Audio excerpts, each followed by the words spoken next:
vamos refletir sobre a mensagem do Natal no Evangelho de João, capítulo 1. E olhando para esse texto, eu fiquei pensando sobre o significado do Natal, o que vem na nossa mente quando pensamos em Natal.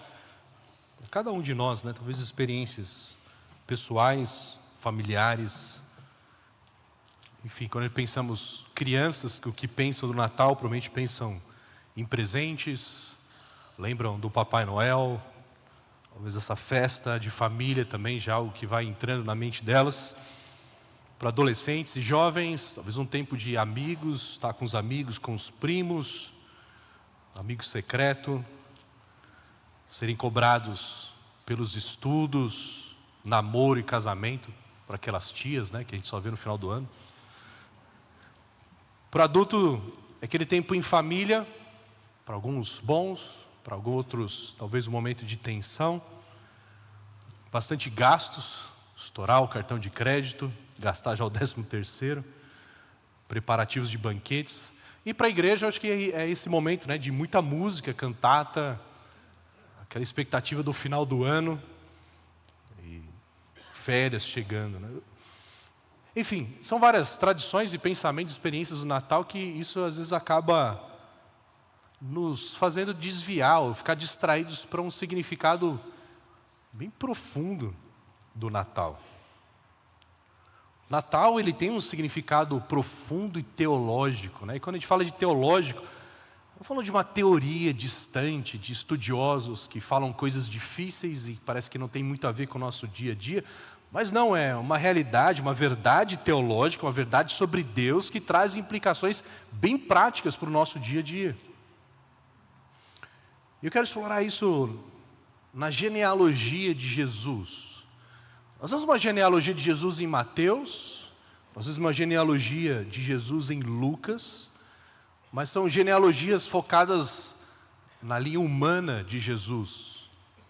Mas quando nós olhamos para João, nós vemos uma genealogia cósmica, uma genealogia teológica de Jesus. E nos traz uma ideia talvez mais profunda, um significado muito maior para o Natal do que simples presépios, enfeites de Natal. Estudando esse texto, eu tive uma sensação, pelo menos da minha parte, muito parecida com um experimento social que fizeram em 2007. Pegaram um violinista famoso, que eu não conhecia, chamado Joshua Bell. Ele é um violinista, talvez top, um dos maiores violonistas que tem. Calculo que ele recebe, o que ele vai recebendo pelos seus shows daria cerca de $100 por hora. Todos os dias ele ganhando $100 por hora, isso que ele recebe. Ele lota apresentações com ingressos caríssimos. E aí o experimento foi que ele foi tocar num metrô em Washington. Então ele pegou seu violino, só o violino dele é avaliado em mais de $3 milhões. E ele foi e tocou por 40 minutos lá no metrô. Quase ninguém parou para ouvi-lo. E no final de 40 minutos ele tinha recebido uma gorjeta de $32. Esse foi o que ele recebeu. E aí o pessoal se questionando, o pessoal passava por ele e talvez a maioria, quase todos, ninguém sabia quem estava tocando. E ele era, de certa forma, desprezado. É só mais um que está tocando no metrô, com tantos outros artistas tentando ganhar a vida no metrô. E olhando para esse texto, eu tenho essa mesma impressão. Acho que a gente passa pelo Natal como aquelas pessoas passavam por aquele violonista. Obviamente, numa proporção infinitamente maior, a gente passa pelas festas, pelas celebrações do Natal, desprezando o significado, a importância do Natal. No Evangelho de João, no capítulo 1, nós vamos descobrir que, de uma forma bem simples também, o Natal é a revelação da glória de Deus em Cristo Jesus. Aí eu estava comentando com a Camila, assim, é um texto que dá até dó de pregar, porque ele é tão profundo que eu tenho certeza que eu vou estragar o texto. Então os irmãos roguem a Deus por graça e misericórdia, depois estudem ao longo do tempo da semana para se aprofundar, Porque é um texto que tem verdades fantásticas, traz reflexões, cada versículo, cada expressão, a gente precisa parar e pensar sobre o seu significado e a implicação na nossa vida. Por isso que eu também acho até que a grande ideia, ela é muito resumida para tanta riqueza nesse texto. Quando a gente vai ler o Evangelho de João, a gente precisa entender que João ele escreve numa forma diferente da nossa. O nosso tipo de pensamento é muito linear, né? A gente vai pensando o começo, meio e fim e a conclusão.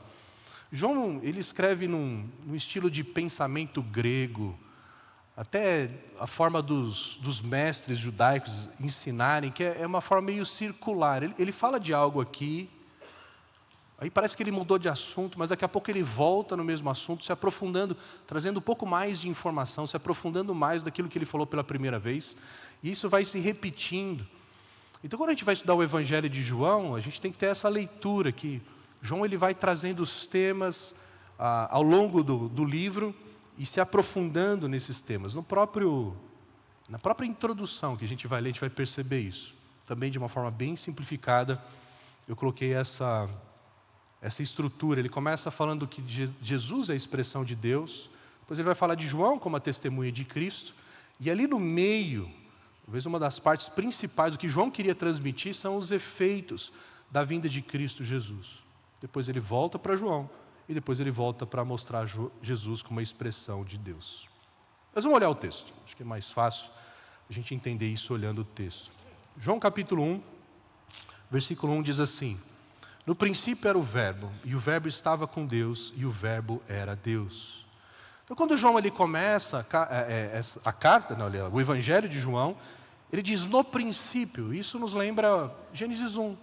No princípio Deus criou os céus e a terra. E eu acho que é esse efeito que João quer trazer, porque no princípio, ali quando todas as coisas foram criadas em Gênesis 1:1, era o Verbo, ou seja, o Verbo ou a palavra, ela já existia. O verbo aqui, a palavrinha logos, significa palavra, é uma referência a Jesus. A gente vai ver isso no próprio texto, vai ficar mais claro. E aí tem muita discussão sobre o significado disso, né? O que significa dizer que ele era o verbo, a palavra, né? E aí vai ter discussão sobre o conceito judaico, conceito grego, mas eu quero entender mais numa linha mais simples para nós, como Jesus sendo a expressão, a comunicação do próprio Deus. Nós usamos palavras para expressar os nossos pensamentos, nós conhecemos as pessoas por meio das suas palavras, nós conhecemos o coração das pessoas por aquilo que elas falam, porque a boca fala do que está cheio o coração. Então é uma ideia bem parecida como Jesus sendo a expressão de Deus. Por exemplo, Deus criou todas as coisas por meio da sua palavra, e disse Deus e houve. E esse próprio texto vai mostrar que Jesus criou todas as coisas. Então, Jesus é a sua palavra poderosa. Jesus é a revelação de Deus, no versículo 18 nós veremos. Ele é a comunicação de Deus, ele é a palavra de Deus. Eu sei que coisa meio complexo para a gente entender isso, e de fato os gregos mostravam isso, logos, a palavra, o verbo, era aquele que mantinha, era a força que mantinha toda a criação em ordem. Mas o que João faz aqui é justamente simplificar. Na verdade, esse verbo, essa expressão, é uma pessoa. Não é um conceito abstrato. É uma pessoa que nós conhecemos, que nós temos acesso a ela. É o próprio Filho de Deus que se fez carne e habitou entre nós. É sobre isso que a passagem fala. Jesus como uma expressão de Deus. Então, quando ele diz, no princípio era o Verbo, se referindo a Jesus, mostrando então que Jesus ele é eterno. Antes de todas as coisas serem criadas, antes do tempo ser criado, Jesus já existia.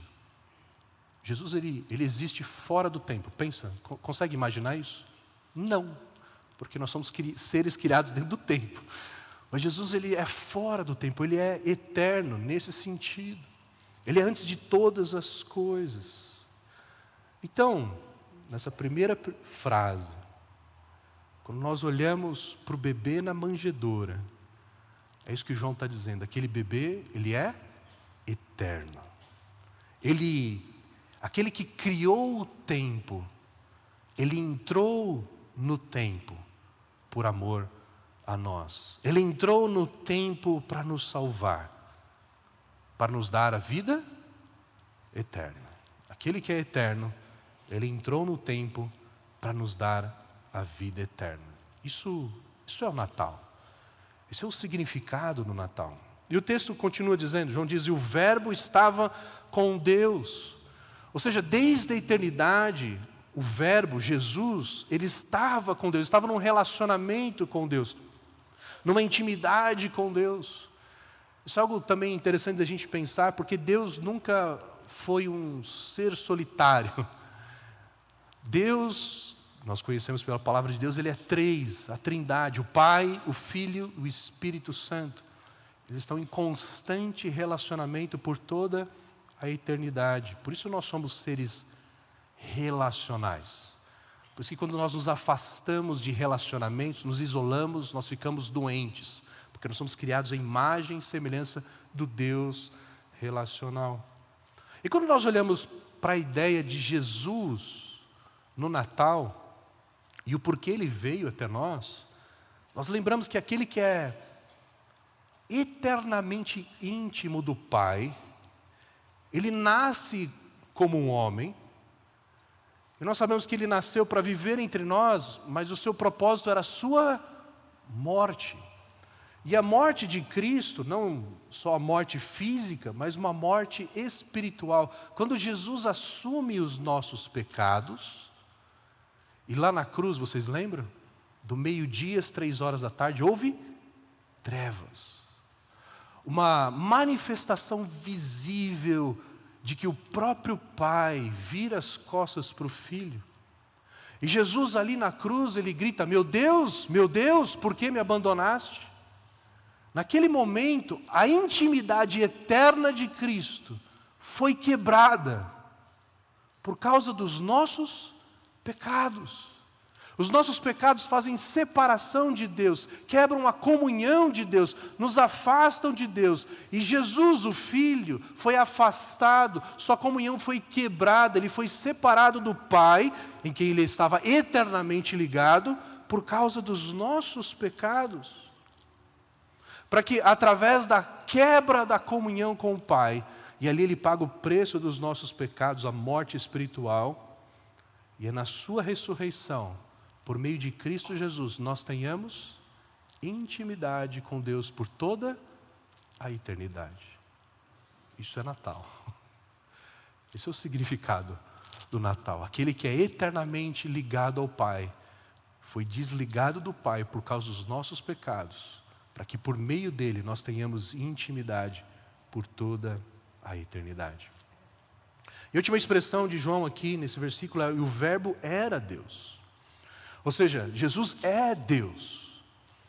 É um conceito também difícil da gente entender, que Deus é um, e Ele é três pessoas, o Pai, o Filho e o Espírito Santo. Mas Jesus, Ele é Deus, mas Ele é distinto do Pai, Ele é uma outra pessoa. A mesma natureza, a mesma essência divina de Deus, Pai e do Espírito Santo. E agora, a beleza disso no Natal é que Jesus, sendo Deus, eterno, Ele se fez homem. É o Deus eterno, Ele veio até nós como um bebê no Natal. E é interessante porque a gente olha para Êxodo capítulo 20, e o segundo mandamento que Deus fala: vocês não farão imagem de mim. Vocês não devem fazer nenhum tipo de imagem de Deus, porque vocês vão me comparar com o quê? Porque Deus, Ele não tem corpo, Deus é espírito, Deus ele é eterno, Ele é infinito, Ele é onipresente. Como é que você vai limitar Deus a um espaço numa imagem? E Jesus, Ele fez isso, quando Ele se tornou homem como nós. E Paulo trabalha esse conceito lá em Filipenses 2, quando ele diz que o fato de Jesus ser Deus não fez com que Ele se apegasse a isso, mas Ele esvaziou-se a si mesmo, tornando-se homem. E como homem, Ele foi escravo, e como escravo Ele foi obediente até a morte e morte de cruz, para que nós, pecadores, limitados, como Pedro diz lá em 2 Pedro, capítulo 2, versículo 14, nós experimentemos a natureza divina. A sua atitude nos ensina a nos apegarmos do que nós achamos que nós somos, do nosso orgulho, da nossa arrogância, e ser humilde como Ele, considerando o interesse do outro acima do nosso. Isso é Natal. Versículo 2, ele diz, ele estava no princípio com Deus. João repete isso para deixar claro, Jesus estava com Deus desde a eternidade, preparando agora para nós entendermos o próximo versículo, versículo 3. Todas as coisas foram feitas por Ele, e sem Ele nada do que foi feito se fez. Então Jesus é o eterno, está em intimidade eterna com o Pai, e Ele é o Criador.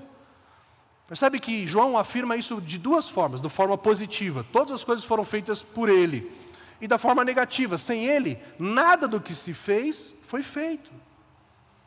Ou seja, Jesus, aquele que veio no Natal, Ele é o Criador, e o Criador se fez criatura.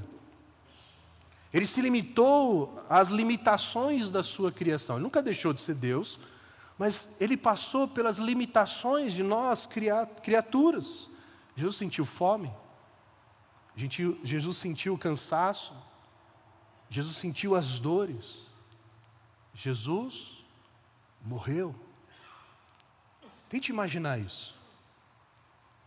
Tente entender isso, faça um exercício. O Criador de todas as coisas, Ele se coloca na criação, interagindo com as suas criaturas. Queridos, isso é o Natal.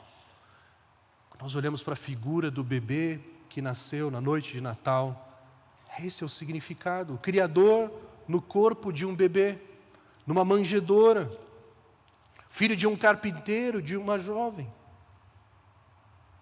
Percebe que quando nós celebramos o Natal, nós estamos celebrando um herói humano, mas o próprio Deus que veio nos salvar. Queridos, pense nas implicações disso. Deus se importa. Deus se importa. Deus entra na nossa vida. Nos nossos sofrimentos, nas nossas lutas, nós podemos buscar a Cristo Jesus.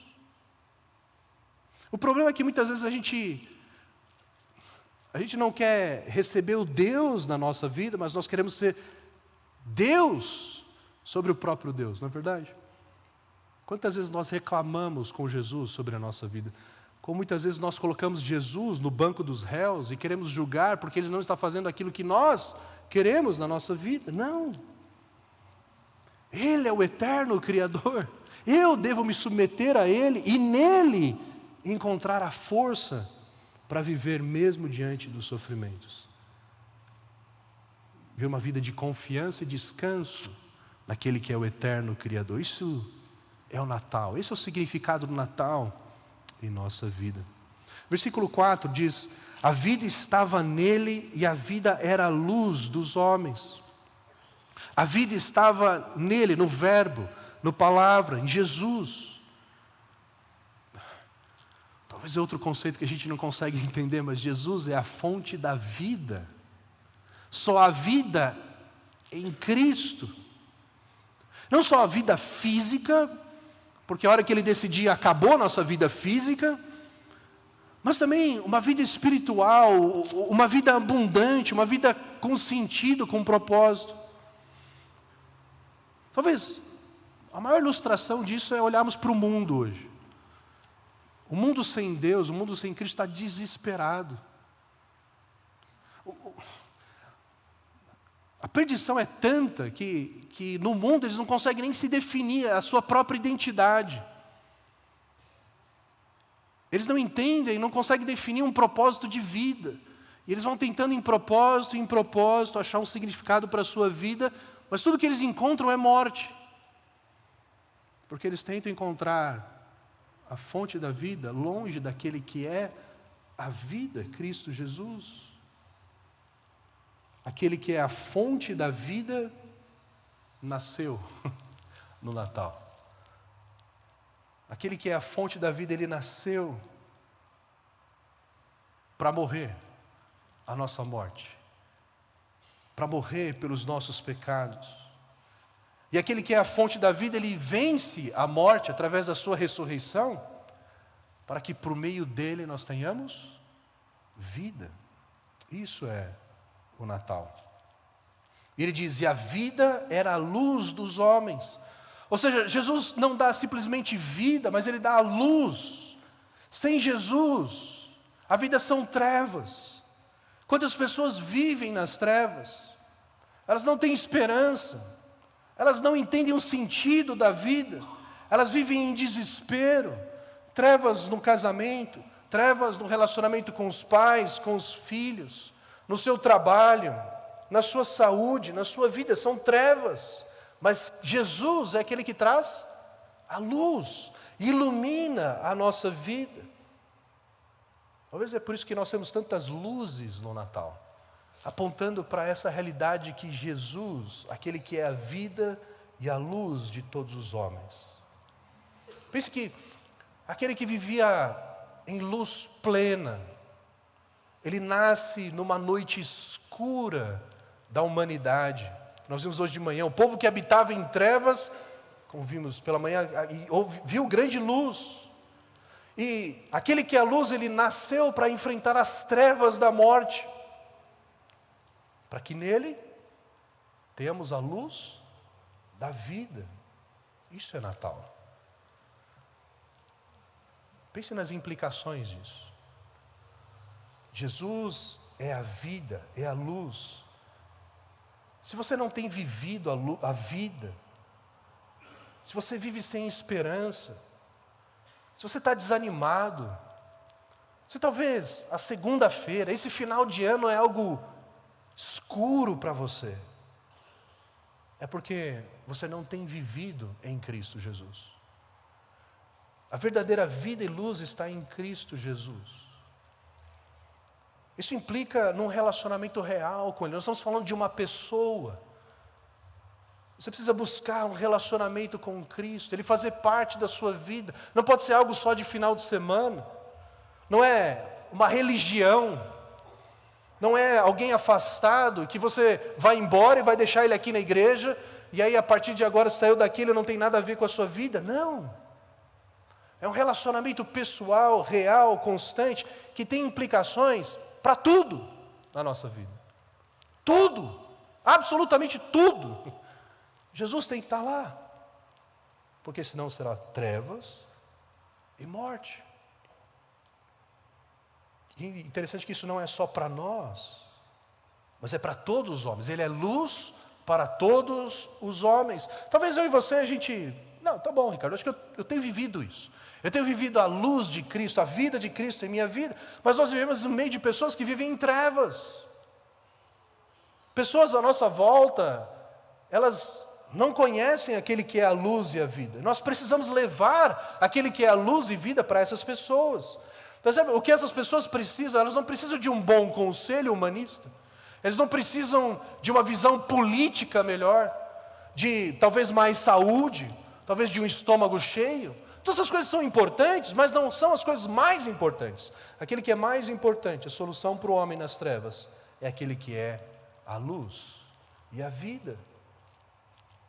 Precisamos levar isso. Natal tem a ver com missões, tem a ver com o nosso evangelismo pessoal, tem a ver com o nosso propósito de vida. Deus enviando luz e vidas aos homens em trevas. E nós vivemos, acho que um período que é fácil evangelizar, não é? Porque as pessoas estão falando de Natal, elas estão enfeitadas de Natal. E a gente pode usar os enfeites de Natal e o significado de tudo isso para levar as pessoas para aquele que é a fonte de luz e vida. Porque, versículo 5, a luz resplandece nas trevas e as trevas não prevaleceram contra ela. Nenhuma luz, nenhuma treva vence a luz. A sombra foge da luz. Onde tem luz, a escuridão foge. E como as trevas do pecado e da morte fogem de Cristo Jesus, o Verbo de Deus. Então, o Natal é a luz nascendo no mundo de trevas e as trevas fugindo. O seu nascimento coloca as trevas para correr. As trevas da morte, as trevas do pecado, as trevas do diabo e dos demônios. Aonde Jesus chegava, os demônios se contorciam. A luz vence as trevas. É isso que nós celebramos no Natal. Quais implicações disso? Queridos, em Cristo há poder para vencer o mal em nossas vidas. Olha o significado disso. Nós não precisamos viver debaixo do domínio do mal. O nosso próprio pecado, os nossos desejos pecaminosos, as nossas paixões, sempre para aquilo que é errado. A luz prevalece sobre isso. Quando nos aproximamos de Cristo, quando Cristo habita os nossos corações, quando Cristo manda na nossa vida, as trevas se dissipam. Não precisamos viver debaixo do mal. Precisamos crer, precisamos confiar, precisamos viver a palavra de Cristo. Jesus ele traz essa ideia quando ele conta aquela parábola do prudente e do insensato. O prudente constrói a sua casa sobre a rocha. O insensato constrói a sua casa sobre a areia. Quando vem a tempestade, aquele que tem a casa sobre a rocha, mesmo na tempestade, ela prevalece. A gente passou pela tempestade hoje, não foi? Pedras, vento. E as casas estão fortes, elas permanecem. Mas a casa na areia, ela cai. E Jesus deixa claro, o que é a casa sobre a rocha? É aquele que ouve as minhas palavras e pratica. Mas aquele que ouve e não pratica é como o insensato. Queridos, quantos de nós estamos aqui ouvindo a palavra de Cristo, vez após vez? A gente sabe o que tem que fazer, mas a gente não faz. A gente pega a luz e coloca dentro de uma vasilha. E as trevas continuam dominando a nossa vida. Não. E mesmo sobre o mundo mal. Quando nós vemos um noticiário, quando nós vemos as coisas acontecendo no mundo e parece que o mal está prevalecendo, lembra que a mensagem do Natal é que a luz prevalece sobre as trevas. A luz vence. Isso é o Natal. Versículos 6 a 9 diz: houve um homem enviado por Deus, e o nome dele era João. Este veio como testemunha para testificar a respeito da luz, para que todos viessem a crer por meio dele. Ele não era luz, mas veio para dar testemunho da luz, a verdadeira luz que, vinda ao mundo, ilumina toda a humanidade. João, o apóstolo, ele fala de João o Batista, aquele que foi escolhido para preparar a chegada do Verbo, de Cristo. Ele era um grande homem. Aliás, o testemunho de Jesus sobre João Batista é que nunca houve ninguém maior do que João Batista. Mas o próprio João apontava para alguém que era maior que ele. O texto diz, ele não era a luz, mas apontava para aquele que é a luz. O seu papel, então, era testemunha da luz, para que todos crescem e fossem salvos. O Evangelho de João foi escrito com esse propósito. João não era a luz. João não tentava ser mais importante do que Jesus, mas apontava para aquele que é a luz e vida, a verdadeira luz que veio ao mundo para iluminar a humanidade. Queridos, o chamado de João é o nosso chamado. Apontar para a verdadeira luz, que verdadeiramente ilumina a humanidade. Nesse sentido, quanta distração nós temos no Natal, queridos. Enfeitamos as nossas casas com ansiedade. Eu não sei, esse ano o pessoal estava muito ansioso. Era 1º de novembro, estava tudo enfeitado de Natal, né? Falei, povo ansioso. Já estamos organizando os nossos amigos secretos, preocupados com os jantares, reuniões de família, ocupados com ensaios de cantata de Natal, já tiramos fotos com o Papai Noel, enchendo daquele sentimento gostoso que o pessoal chama de espírito de Natal. Começamos a esvaziar a igreja, os nossos programas de final de ano, de férias. E não há pecado em nada disso. E nem quero ser legalista quanto a isso. Mas o quanto realmente essas coisas têm apontado para o Verbo. E eu creio que todas elas podem apontar. Todos os elementos do Natal que nós temos apontam para aquele que nasceu no Natal. O problema é que a gente foca tanto nos sinais. Por exemplo, a gente foca tanto nas luzes, mas esquece que ela deve apontar para a verdadeira luz. O Papai Noel, lembrando da generosidade de Deus em nos presentear, os presentes, lembrando que o verdadeiro presente é Jesus, o seu Filho entre nós. As ceias de Natal em família, lembrando que por causa de Jesus nós temos comunhão com Ele e uns com os outros. E um grande banquete nos espera quando Jesus voltar pela segunda vez e nos levar. A música de Natal, lembrando que houve louvor, houve música no primeiro Natal, anjos cantando espantados, admirados porque o Criador se tornou criatura. O espírito do Natal não é um conceito abstrato, algo gostoso de sentir no Natal, mas aponta para o prazer, para a alegria e satisfação, porque o Verbo habitou entre nós. Pessoalmente, eu queria que no Natal a nossa igreja fosse mais cheia, lembrando do nascimento de Jesus, porque o seu nascimento de certa forma nos fez povo, porque Ele nasceu, morreu e ressuscitou, nós podemos adorá-lo, como os pastores fizeram naquela noite, como os magos fizeram com muito esforço, começando a viagem para adorar o menino Deus naquela noite. E as nossas férias de final de ano nos lembrassem do descanso que a vinda de Jesus nos trouxe. Natal é isso, é apontar para aquele que ilumina a humanidade. Mas na maioria das vezes isso não acontece porque, versículo 10, o Verbo estava no mundo, o mundo foi feito por meio dele, mas o mundo não o conheceu. Veio para o que era seu, mas os seus não o receberam. O Natal nos lembra outra coisa. O Natal nos lembra que o mundo rejeitou o Verbo, o Criador, o nosso Senhor.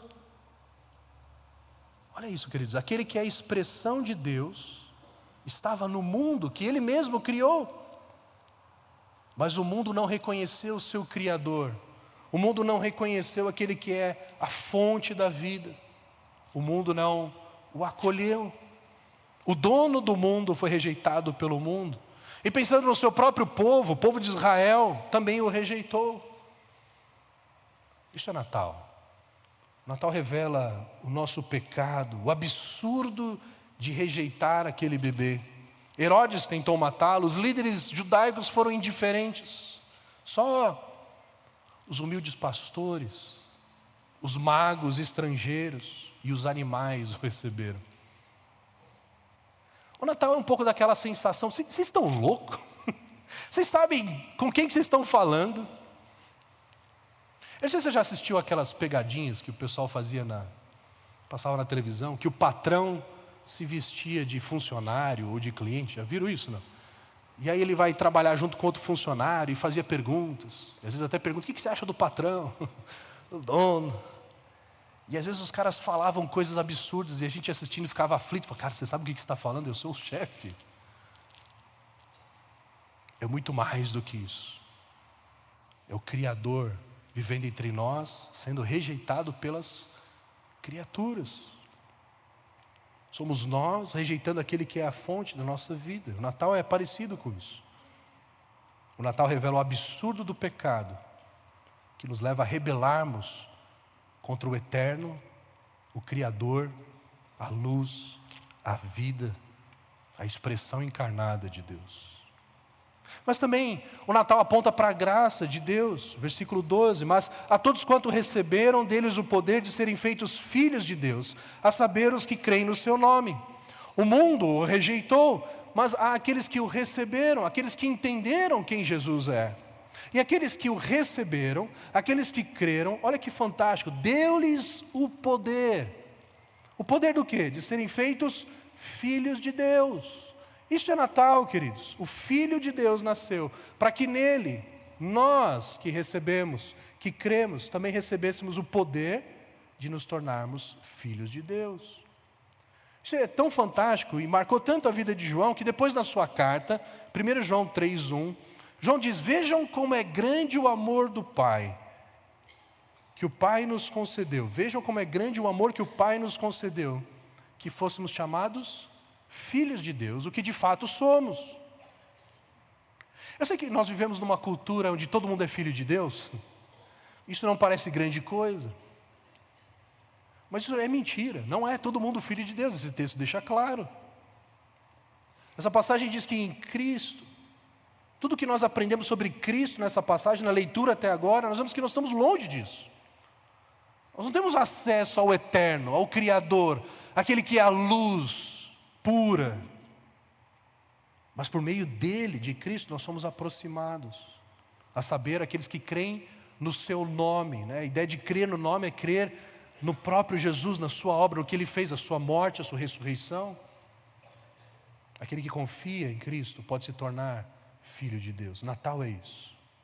É aquele bebê, é o Filho de Deus. E por meio dele nos é dado o poder para nos tornarmos filhos de Deus. E que fique claro, versículo 13, os quais não nasceram de sangue, nem da vontade da carne, nem da vontade do homem, mas de Deus. Queridos, esse privilégio de se tornar filho de Deus não vem de família, não vem de sangue. Não é porque você nasceu em tal povo que você é filho de Deus. Não é porque você nasceu da família de crente que você é filho de Deus. Não é porque você nasceu filho de pastor que você é filho de Deus, não. E não é da carne, não é na nossa força, não é aquilo que nós fazemos. Não é porque nós vamos na igreja certa, não é porque nós não falamos palavrão, não é porque nós cumprimos os rituais religiosos, não, mas é pelo que Ele fez. E nem da vontade do homem, não foi uma ideia humana, não foi um homem tentando salvar outro homem.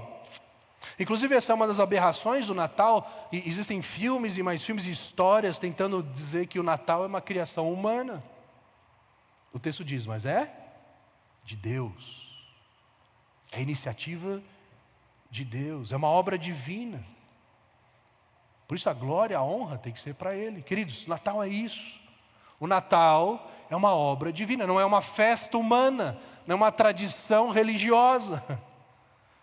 Mas é Deus entregando o seu Filho para que através dele nós também nos tornássemos seus filhos. Precisamos comemorar o Natal nessa perspectiva. E aqui, vale a pergunta. Você é daqueles que rejeitam o Filho de Deus? Ou você é daqueles que creem e o recebem? Isso define se você é um filho de Deus ou não. Versículo 14. E o Verbo se fez carne e habitou entre nós, cheio de graça e de verdade. E vimos a sua glória, glória como do unigênito do Pai. João diz, o Verbo se fez carne, o Eterno, o Criador, se fez carne, passou a existir num corpo como o nosso. Para nós, de novo, a princípio não parece grande coisa, mas na época de João começava a circular um ensino de que o corpo e tudo que é material é corrompido, é mau. Então o próprio Deus não poderia habitar num corpo. Por isso eles ensinavam que Jesus tinha aparência de corpo, mas era só espírito. Mas aqui João ele afirma com clareza, Jesus encarnou, ele se revestiu de carne, de corpo como nós. Inclusive uma das últimas cenas desse evangelho de João enfatiza até o corpo de Jesus depois da ressurreição. Ele fala para Tomé, põe o dedo aqui, sente o meu corpo, as minhas feridas. Mas se pensarmos à luz dessa passagem, o eterno Deus dentro de um corpo é algo fantástico. Habitou entre nós, a palavra aqui é tabernaculou. A ideia do tabernáculo, que aquela tenda, aquele templo móvel que o povo de Israel tinha no deserto, onde Deus habitava ali no meio. Deus habitando no meio do acampamento de Israel no deserto. Jesus é a tenda do corpo habitando entre nós. E uma das partes mais fantásticas que eu acho desse texto, cheio de graça e de verdade. E vimos a sua glória, glória como do unigênito do Pai.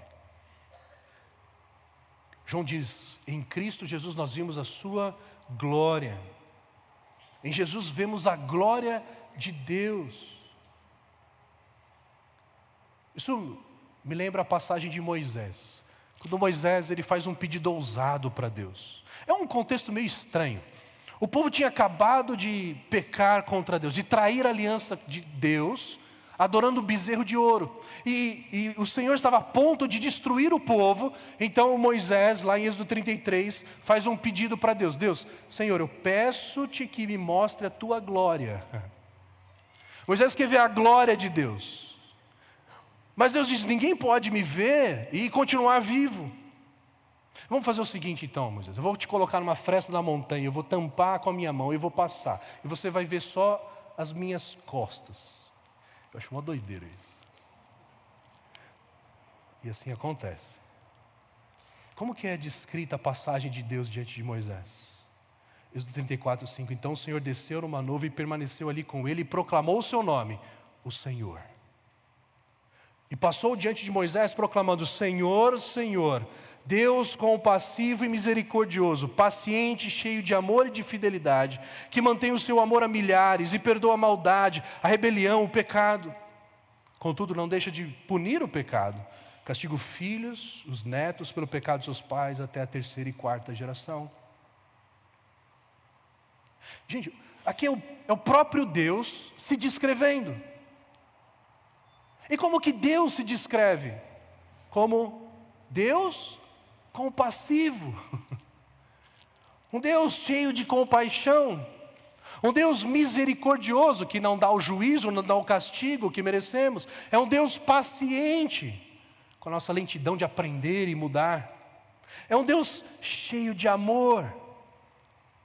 Amor é se sacrificar pelo nosso bem, mesmo nós não sendo capazes de retribuir. É um Deus de fidelidade, que cumpre a sua palavra, apesar de nós não cumprirmos a nossa palavra. É um Deus que mantém o seu amor a milhares, perdoa a maldade, a rebelião, o pecado. Ele pune o pecado, castiga os filhos até a 3ª, 4ª geração, ou seja, ele pune até 4 gerações, mas ele concede perdão e bênção por milhares de gerações. É uma comparação entre 4 gerações e milhares, enfatizando a sua graça. E queridos, quando nós vemos a imagem de Deus em Cristo, o verbo de Deus, a expressão de Deus, o que nós vemos? Qual que é a descrição? Cheio de graça e verdade. É um paralelo entre amor e fidelidade de Êxodo 34. A glória de Deus, ela é expressa no seu caráter de graça e verdade. E a glória de Deus expressa por meio de Cristo Jesus é isso. Graça e verdade. Jesus veio porque nós merecemos? Não. Jesus veio porque Deus é leal. Deus é fiel. Assim que o homem peca, e quando Deus, a primeira fala dele da punição do pecado é contra a serpente. E ele diz, o descendente da mulher lhe ferirá a cabeça e você lhe ferirá o calcanhar. Porque Deus é fiel, Ele cumpre a sua palavra. Nós não cumprimos, mas Ele cumpre. Isso é expresso em Cristo Jesus. Graça e verdade. Isso é Natal. É a expressão de Deus no Filho. A expressão do caráter de Deus, graça e verdade. Por meio do seu verbo, Jesus Cristo. Ele volta na testemunha. Versículo 18, João dá testemunha a respeito dele, exclama, este é aquele que eu dizia, ele vem depois de mim, mas é mais importante do que eu, pois já existia antes de mim. Lembra? João volta aos conceitos anteriores. João como testemunha, apontando para Cristo. Lembra, o Natal é isso, é apontar para Jesus. Jesus é maior que João Batista. Jesus é maior que Papai Noel. Jesus é maior que os enfeites de Natal. Jesus é maior que os banquetes familiares. Jesus é maior que as férias. O Natal é maior do que nós, queridos. Geralmente nós focamos em nós nesse período, não é verdade? Quantos de vocês já escreveram o que querem ganhar de Natal? Porque agora o Natal se trata de nós. Não se trata mais de Jesus. É o que nós queremos, é o que a nossa família quer. É do jeito que nós queremos que aconteça. Quantos de nós conversamos, a reunião de família de Natal é um inferno. Porque nós temos problemas de relacionamento dentro da família. Por quê? Por que nós brigamos na família? Tiago diz, de onde vêm as guerras, as brigas? As contentas natalinas. Vem das paixões que guerreiam aqui dentro. Porque agora o Natal se trata de nós. Queridos, não. Natal deve apontar para alguém maior do que nós. E não só nas falas, nos versículos compartilhados, mas nas nossas atitudes deveriam ser isso. Abrir mão daquilo que nós queremos. Não sermos egoístas, mas sermos generosos. Apontarmos para aquele que foi generoso conosco. Que nesse Natal a gente adore a Ele, não a nós. E por último, versículo 16. Porque todos nós temos recebido da sua plenitude e graça sobre graça. É outro texto fantástico aqui. Tentar explicar só esvazia. Jesus é a expressão da graça. A graça é aquilo que nós precisamos para o perdão dos nossos pecados e a capacitação para vivermos a vida de Deus. E quando ele faz essa ideia, ele é a sua plenitude, temos recebido da sua plenitude graça sobre graça. É como que se Jesus fosse um oceano de graça. E a gente vai enchendo a nossa garrafinha de 500 ml nesse oceano. Imagina que o oceano tivesse água pura para beber. Água boa para beber. E você morasse na praia. Quando que você teria sede, gente? Nunca. Não é? Que você vai lá e enche a sua garrafinha, toma água. Quando que vai acabar o oceano? Você tomando água? Não vai. É isso. Cristo é uma fonte inesgotável de graça na nossa vida. Nós, em Cristo Jesus, não temos sede da graça. O Natal é isso. É a expressão da plenitude da graça do Verbo de Deus. Jesus é a expressão de Deus e do seu caráter. É a expressão da graça de Deus. Graça sobre graça. Uma fonte inesgotável de graça. Quer dizer, eu não consigo exagerar a beleza disso. Para nós, pecadores. Não há limites de perdão, de restauração, de capacitação em Cristo Jesus para nós, pecadores. Pense o que significa para você, nos seus pecados e limitações. Pense o que significa para outros pecadores limitados. Às vezes nós temos uma visão de Deus, um Deus pagão, que está sempre bravo com a gente, não é assim? Acontece uma coisa ruim, a gente fala, porque eu não fiz devocional. Aconteceu um desastre essa semana, uma tempestade com granizo, quebrou o telhado de casa. É porque eu não fui na escola dominical. Como se Deus está assim, de olho, caiu, raio. Só que olha o texto, a Bíblia fala sobre um outro Deus, um Deus gracioso, um Deus misericordioso, que está derramando a sua graça apesar do nosso pecado. Natal é isso. Versículo 17, porque a lei foi dada por meio de Moisés, a graça e a verdade vieram por meio de Cristo. Aqui é a primeira vez que João identifica o Verbo como Jesus Cristo. Ele diz, a lei foi dada por Moisés. A lei é boa, mas a lei mostra o que Deus exige.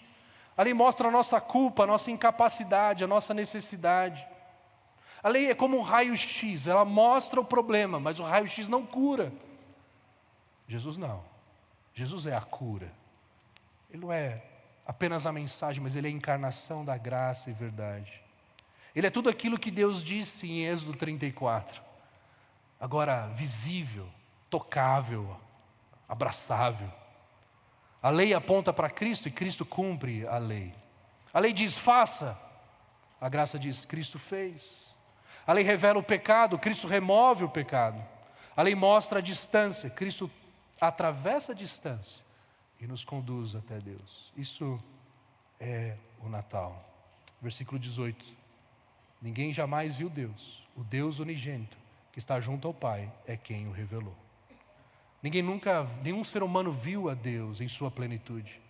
Nem Abraão, nem Moisés, nem os profetas. Eles viram reflexos, sombras, lampejos, mas não Deus em sua plenitude. Mas João diz, o Deus unigênito, o Filho, aquele que está com o Pai, Ele o revelou. A palavra aqui, revelou, é de onde vem a palavra exegese. Exegese a gente usa muito como na pregação de trazer o sentido do texto na pregação. A ideia então de Jesus sendo a exegese de Deus, ele torna Deus visível, compreensível. Ele mostra Deus. Então, quando alguém pergunta como é Deus, a resposta é simples, olhe para Cristo Jesus. Por isso o Natal não é só um bebê. É Deus se deixando ver. No Natal, Deus não se mostra em trovões, mas em fraldas. Não num trono, mas numa manjedoura. Não distante, mas habitando entre nós. Não para nos destruir, mas para nos salvar. O Natal é a expressão da glória de Deus. Queridos, que Deus nos ajude nesse Natal ter uma visão mais profunda do seu significado. Que a gente não seja distraído pelos enfeites, pelos banquetes, pelas festas, mas que de fato o entendimento do que é o Natal mude a nossa vida, cada área da nossa vida. Vamos ficar em pé, vamos responder em adoração ao nosso Deus com uma música.